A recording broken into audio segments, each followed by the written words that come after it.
துபாயில் daily five ஒர்க்ஸா? High ஃபோக்ஸ், அதாவது இந்த ரமடான் பீரியடில் 30 நாளும் துபாயில் அரிசில் பண்ணுற இடத்துல வந்து டெய்லி 9:30 to 9:33 3 மினிட்ஸுக்கு 5 ஒர்க்ஸ் இங்கே வந்து போடுறாங்க.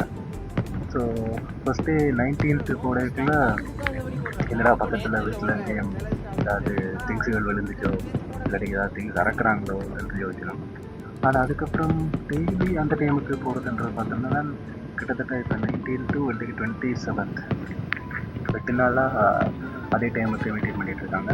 ஸோ எனக்கு இது வந்து இந்த ரூம் பால்கனிலேருந்து பார்க்கக்கூடிய சான்ஸ் இருக்குது. அதே மாதிரி உங்களுக்கு இந்த ரமடான் டைமில் எந்த விஷயம் என் துபாயில் பிடிச்சிருக்குது, எது பற்றி தெரிஞ்சு கொள்ள விரும்புகிறன்றதை கமெண்ட் லீவ் பண்ணுங்கள். So yes, thanks.